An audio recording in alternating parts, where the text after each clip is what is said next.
তোমরা সব সময় কেন আমি আল্লাহর ইবাদত করো জানো নি? আমি আল্লাহ তোমাদের অন্তরের ভিতরে, দিলের ভিতরে তোমাদের গুনার স্বাদ কি মজা তোমাদেরকে বুঝতে দেই নাই। তোমরা গুনাহ কি বুঝো না, গুনার স্বাদ কি সেটাও বুঝো না। গুনার স্বাদ না বোঝার কারণে, সেই কারণে তোমরা সব সময় আমি আল্লাহর ইবাদত করো। আমি দুনিয়ার মধ্যে আরেকটা জাতি পাঠাইলাম, ওই জাতির নাম হচ্ছে জিন জাতি। তারা গুনার স্বাদ বুঝে, তারা গুনার স্বাদ বুঝা তারা বেশি আমি আল্লাহর নেক আমল করে না, আমি আল্লাহর সাথে নাফরমানি করে। তাদেরকে পাঠাইলাম, জিন জাতি বানাইলাম। জিন জাতি আমি আল্লাহর ইবাদত বেশি করে না, আর তোমাদেরকে গুনার স্বাদ দেই নাই। সেই কারণে তোমরা সব সময় আমি আল্লাহর ইবাদত করো। আমি আল্লাহ এমন বান্দা বানাবো যেই বান্দার ভিতরে উভয়ের গুণ থাকবে। ওই বান্দার ভিতরে ফেরেশতাদের গুণ থাকবে, ওই বান্দার ভিতরে জিনদের গুণাবলী থাকবে। ওই বান্দার ভিতরে ফেরেশতা তোমরা যেমন সারাক্ষণ আমি আল্লাহর ইবাদত করতে মজা পাও, ওই বান্দার ভিতরে আমি আল্লাহ নেক কাজ করতে মজা পাই। এইটা আমি ওই বান্দার নেক কাজের মজা ঢুকাইয়া দিব। আর ওই জিনরা যেমন আমি আল্লাহর নাফরমানি করে, জিনরা যেমন গুনার স্বাদ বুঝে, আমি আল্লাহ ওই জিনদের গুণাবলীও আমি আমার বান্দার মধ্যে দিব। আমি আমার বান্দার ফেরেশতাদের গুণাবলীও দিব রে। আমি আল্লাহ জিনদের গুণাবলীও দিব। উভয়ের গুণাবলী দিয়া আদম বানাবো, আর আমি আল্লাহ আদমকে সবার শ্রেষ্ঠ বানাইয়া দিব। আল্লাহ কোরআনের মধ্যে বলেন, وَإِذْ قَالَ رَبُّكَ لِلْمَلَائِكَةِ إِنِّي جَاعِلٌ فِي الْأَرْضِ خَلِيفَةً قَالُوا أَتَجْعَلُ فِيهَا مَن يُفْسِدُ فِيهَا وَيَسْفِكُ الدِّمَاءَ وَنَحْنُ نُسَبِّحُ بِحَمْدِكَ وَنُقَدِّسُ لَكَ قَالَ إِنِّي أَعْلَمُ مَا لَا تَعْلَمُونَ। আল্লাহ বলেন, আমি যখন জিবরাইলকে বললাম, ফেরেশতাদেরকে বললাম যে আমি আদম বানাইতে চাই। কি বানাইতে চান? ফেরেশতারা বললেন, আল্লাহ আপনি আদম বানাইবেন? তারা যাইয়া মারামারি করবে, কাটাকাটি করবে, বাই বাই ঝগড়া করবে। আসেনি? আপনাদের গাজীপুরে নাই? আছে? আল্লাহ বাই বাই মারামারি করবে, বাই বাইয়ের চেহারা দেখবে না, লম্বা করে কি কয়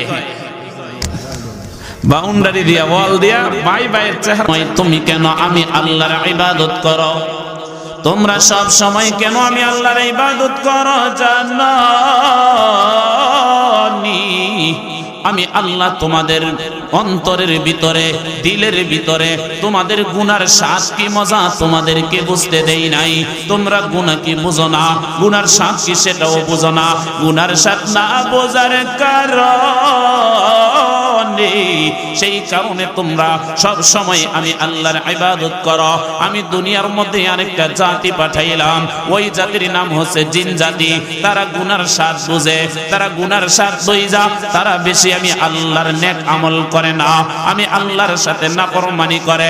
তাদেরকে পাঠাইলাম, জিন জাতি বানাইলাম।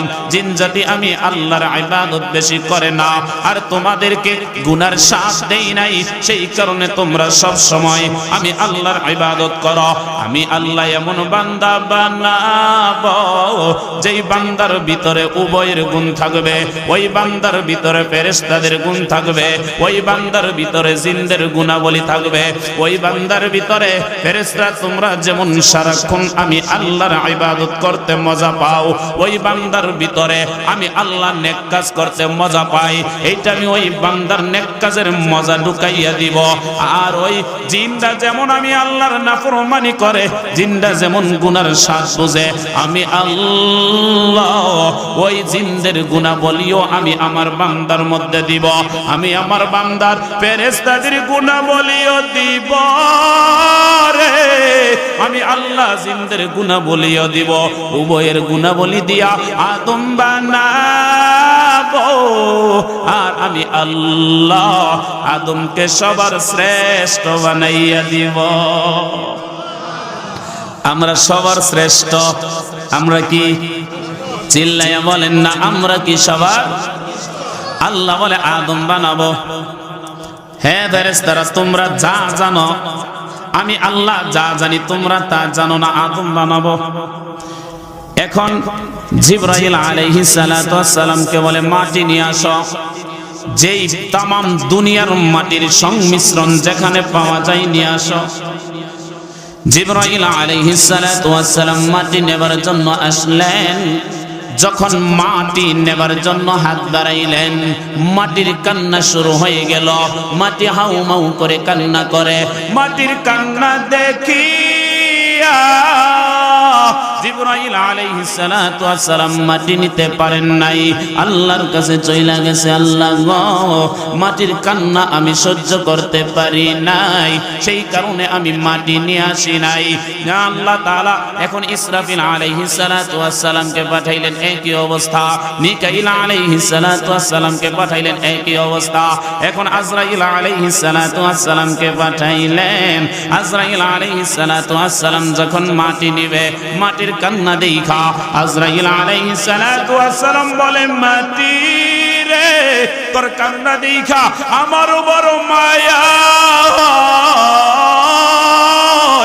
আমারও বড় মায়া লাগে রে, কিন্তু আমার আল্লাহর হুকুম মাটি নেবার জন্য, আমি আল্লাহর হুকুম মানার কারণেই মাটি নিয়ে নিলাম। আজরাইল আলাইহিস সালাতু ওয়াস সালাম যখন মাটি নিলেন, কিতাবের মধ্যে আসছে এক মুষ্টি যখন মাটি উঠাইলেন, এক মুষ্টির ভিতরে 40 মণেরও উপরে মাটি উঠছে। চিল্লাইয়া বলেন সুবহানাল্লাহ। এখন আল্লাহ বলে, আজরাইল তুই এই কাজটা করতে পারলি, তোকে এমন একটা কাজ দিব আমি, যেই কাজটা কোনো ফেরেশতারা পারবে না। তোকে আমি একটা দায়িত্ব দিব, আমার ওই আদম বান্দাগুলার রূহটা তুই বাহির করবি। মায়ের সামনে থেকে সন্তানকে নিয়ে যাবি, বাবার সামনে থেকে তার মেয়েটাকে নিয়ে আসবি, কিন্তু তোর মায়া লাগবে না, কারণ আমি আল্লাহর হুকুম মানার কারণে তুই এত হুকুম মানছিস। যা, এই দায়িত্বটা আমি আল্লাহ তোকেই দিয়ে দিলাম। আল্লাহ বলেন, আদম বানাবো, আদমের বডি তৈরি করো। ফেরেশতারা বডি তৈরি করতে লাগলেন। 120 হাত লম্বা আদম আলাইহিস সালাতু ওয়াস সালামের বডি বানাইলেন। সুবহানাল্লাহ। ভাইছে দেখেন আপনারা কয় হাত লম্বা? 120 হাত লম্বা। আল্লাহ বলে, বডি বানাইছিস, চেহারা তোরা বানাবি না, চেহারা আমি আল্লাহ বানাবো। চিল্লাইয়া বলেন সুবহানাল্লাহ। আল্লাহ তাআলা বলে, বান্দা যখন আদমের বডি বানাইলো, আমি বললাম আদমের চেহারা তোরা বানাবি না। আমি আল্লাহ দুনিয়া বানাইতে যাইয়া আমি আল্লাহর কুদরতি হাত ব্যবহার করি নাই। জমিন বানাইতে যাইয়া আমি আল্লাহর কুদরতি হাত ব্যবহার করি নাই। আসমান বানাইতে যাইয়া আমি আল্লাহর কুদরতি হাত ব্যবহার করি নাই। সমুদ্র বানাইতে যাইয়া আমি আল্লাহর কুদরতি হাত ব্যবহার করি নাই। কিন্তু আমার বান্দাকে বানাইতে যাইয়া আমি আল্লাহর কুদরতি হাতটা ব্যবহার করছি। আল্লাহ বলে, বান্দারে এমন তোরে কাটিং দিয়া বানাইলাম, তোর কানের জায়গায় যদি চোখ থাকতো দেখতে তোকে ভালো দেখা যাইতো না, তোর চোখের জায়গায় নাক থাকলে তোকে ভালো দেখা যাইতো না। আমি আল্লাহ এত সুন্দর করে তোকে বানাইছি, চোখের জায়গায় আমি আল্লাহ তোর চোখ দিলাম, নাকের জায়গায় আমি আল্লাহ তোর নাক দিলাম, কানের জায়গায় আমি আল্লাহ তোর কান দিলাম রে। এ যুবক গাজীপুরের যুবক রে, এই চোখ আল্লাহ বানাইছে এই চোখ দিয়া গানের আড্ডায় যাবার জন্য নয়, এই চোখ আল্লাহ বানাইছে এই চোখ দিয়া বেগানা নারীর দিকে তাকানোর জন্য নয়, এই চোখ আল্লাহ দিছে এই চোখ দিয়া মোবাইলের মধ্যে অশ্লীল ভিডিও দেখার জন্য নয়।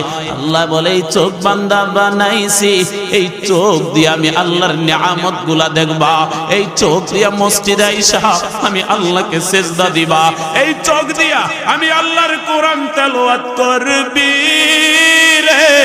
এই কপালটা বান্দা জানো কেন বানাইছি? এই কপালটা দুনিয়ার কারো জন্য বানাই নাই, এই কপালটা আমি আল্লাহ বানাইছি। বান্দা প্রতিদিন 5 বার এই কপাল দিয়া আমি আল্লাহর কুদরতি পায়ে সেজদা দিবে। আল্লাহ বলে বান্দা এই জবানটা আমি আল্লাহ জানো কেন দিছি? আরে বান্দা এই জবানটা দিছি বান্দা যখন ক্লান্ত হয়ে যাবে এই জবান দিয়ে আমি আল্লাহকে একবার আল্লাহ বলে ডাক দিবে। আমার বান্দা যখন ক্লান্ত হয়ে যাবে আমি আল্লাহর জিকির করা শুরু করে দিবে। আমার বান্দা যখন ক্লান্ত হয়ে যাবে রে আমি আমার বান্দাগুলা আমি আল্লাহকে ডাক দিবে। আমার বান্দা মুসিবতে পড়ছে, আমার বান্দা অসুস্থ, আমার বান্দা ব্যবসার মধ্যে লস খাইছে, আমার বান্দার পরিবারের মধ্যে খাবার নাই, আমার বান্দার পরিবারের মধ্যে টাকা নাই, আমার বান্দা যখন এই জবান দিয়া একবার আমি আল্লাহকে আল্লাহ বলে ডাক দিবে রে, ডাক দিতে দেরি আমি আমার বান্দার ডাকে সাড়া দিতে দেরি করি না।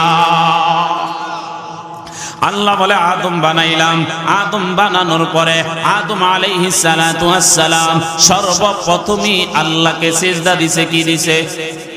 কথা বলেন না, কি দিছে? আদম আলাইহিস সালাতু ওয়াস সালাম আমাদের বাবা নি, বাবা না? আদম আলাইহিস সালাতু ওয়াস সালাম আমাদের বাবা, আর আমাদের বাবা শিক্ষা দিছে রবকে সিজদা করো। আমাদের বাবা কি শিক্ষা দিছে? রবকে সেজদা করো। আল্লাহর সামনে যখন দাঁড়াইলো আল্লাহর সামনে দাঁড়াইয়া সর্বপ্রথম আল্লাহকে সেজদা দিলেন। এখন আল্লাহ ফেরেশতাদেরকে বলে এ ফেরেশতারা রে, এ ফেরেশতারা তোরাও আদমকে সেজদা দে। ফেরেশতারা আদমকে সেজদা দিল। ফেরেশতাদের সর্দার মিস্টার ইবলিস, কি মিস্টার ইবলিস? ইবলিস কয় আমি দিমু কেন? আমি হচ্ছে আগুনের তৈরি, পাওয়ার হইতে আলাদা, ঠিক না? হ্যাঁ, এলাকার মধ্যে দেখা যায় যদি একটা নেতা হওয়া যায় মুরব্বি টুরব্বি আর গণা নাই, নাইও গাজীপুরে এখনকার পোলা পায় মুরব্বির সামনে সিগারেট টানে। হায় সমাজ কোন দিকে গেল আমাদের!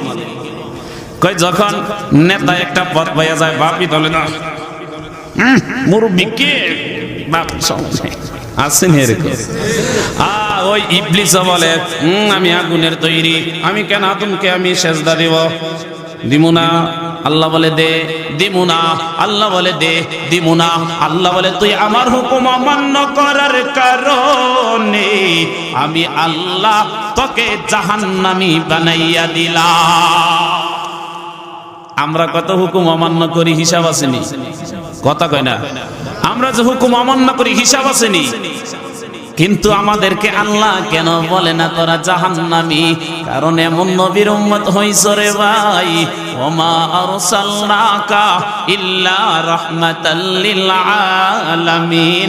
রাহমাতাল লিল আলামিনের কারণে আল্লাহ আমাদেরকে ছাড় দিবেন। কার কারণে ছাড় দিবেন ভাই? নবীর কারণে। তো যেটা বলতেছিলাম ইবলিসকে দিমু না, কয় তোকে জাহান্নামী বানাই দিলাম। ইবলিসকে আল্লাহ এত ইবাদত করলাম, একটা হুকুম অমান্য করার কারণে জাহান্নামী দিবেন? কাহা কয় আল্লাহ তো এত ইবাদত করছি, কিছু কথা রাখতেন না? কয় কি বল? কয় আল্লাহ কিয়ামত পর্যন্ত হায়াত দাও। আল্লাহ বলে যা দিয়া দিলাম। আল্লাহ আমাকে এমন শক্তি দাও তোমার বান্দার এই রগের শিরায় শিরায় ঢুকে পশমে পশমে